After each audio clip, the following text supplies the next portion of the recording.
Ladies and gentlemen, at this critical time for Tibet, I wish to express my appreciation to the Global Greens for its sympathy and concern about the situation in Tibet, and also for its support for His Holiness the Dalai Lama and his efforts to find a peaceful solution for Tibet. We live in an integrated and interconnected world. More than ever before, we feel this reality today.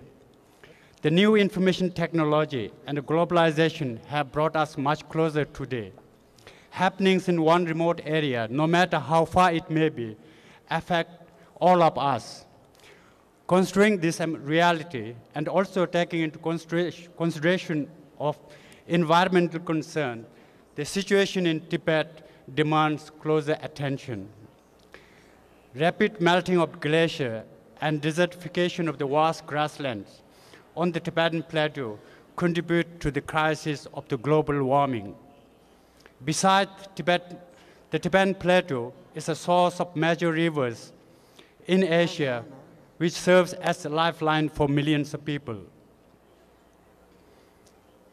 Therefore, any ecological disturbance on the Tibetan plateau has a serious consequences for far beyond Tibet. I'm here to present His Holiness the Dalai Lama's view on the current crisis and also his plans for achieving comprehensive and lasting solution to the Tibet question. In brief, the Tibetan crisis is manifestation of decades of Chinese misrule and mistreatment of the Tibetan people. Since March 10, 2008, the Tibetan people inside Tibet have taken resort once again to peaceful demonstrations to express their long-simmering resentment against China's repressive policies. These peaceful expressions were met with overwhelming show of force by the Chinese authorities, which eventually led to the violent clash on March 14, resulting in the tragic loss of both Tibetan and Chinese life. Demonstrations have continued and spread out not only in Tibet Autonomous Region, but significantly to all the Tibetan inhabited autonomous prefectures, districts, counties, and neighboring provinces of Qinghai, Sichuan, Gansu, and Yunnan. According to the Chinese government internal document, more than 100 protests have occurred over the past couple of weeks involving 30,000 Tibetans. As far as we are aware, in only one of those protests has violence been used against Chinese civilians. Taking excuse of one violence incident, the Chinese authorities responded these demonstrations with brutal crackdown. Thousands of Tibetans were arrested. Chinese authorities themselves acknowledged, quote-unquote, surrender or detention of more than 4,000 Tibetans. Many of the monasteries were sealed, and the inmates are subjected to severe punishment. House searches have been carried out in many Tibetan inhabited areas, dragging away many Tibetans. Hundreds of Tibetans have been loaded in a new train to Lhasa and taken away to prisons in China. All the major Tibetan monasteries and townships are sealed off, are under currently strict surveillance. The anti-Dalai Lama and the patriotic re-education campaigns have been intensified in Tibet. And the Tibetan people are forced to denounce His Holiness the Dalai Lama. Even school children are not spared in this campaign.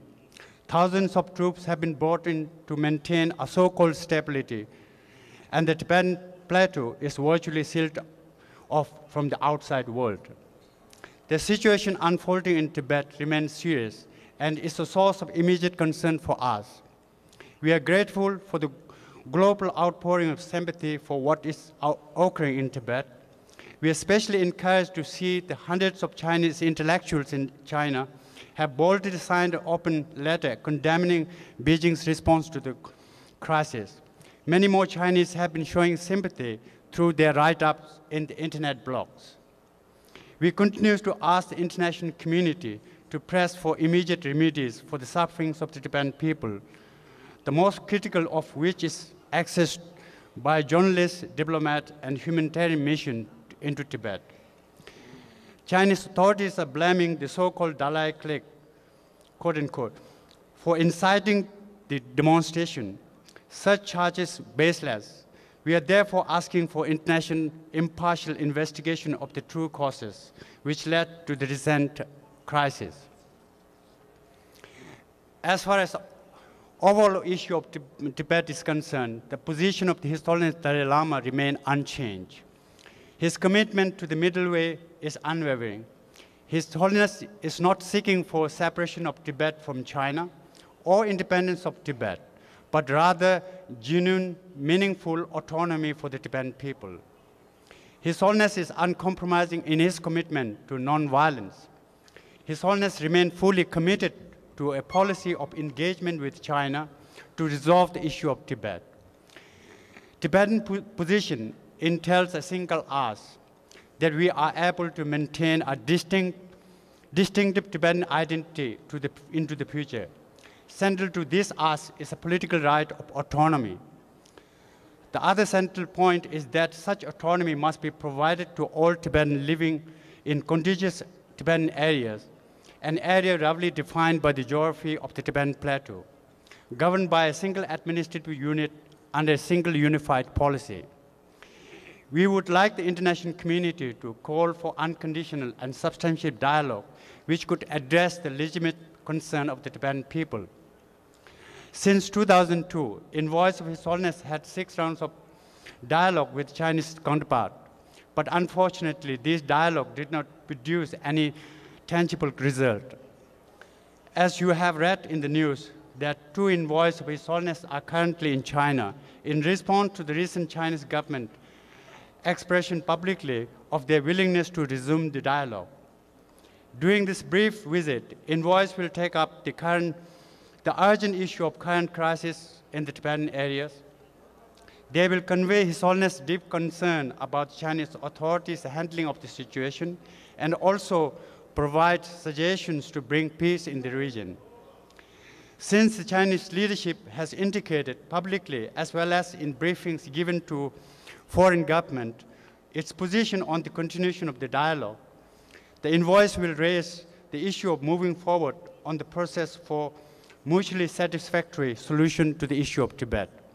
With this note, I would like to close my presentation by offering once again my sincere thanks to you all for your sympathy and support.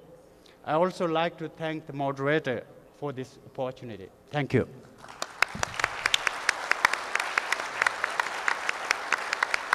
Thank you very much.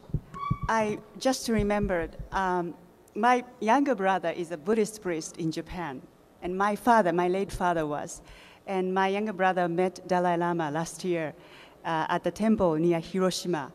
And the head of the temple happened to be my younger brother's good friend. My younger brother sat on the first row and very close to him. And Dalai Lama talked to the people, looking into eyes, and it was very moving. That's what my younger brother said. And thank you very much. I'm very happy because we can do something. We'd like to do something to change the situation, to support the people there. Okay, thank you.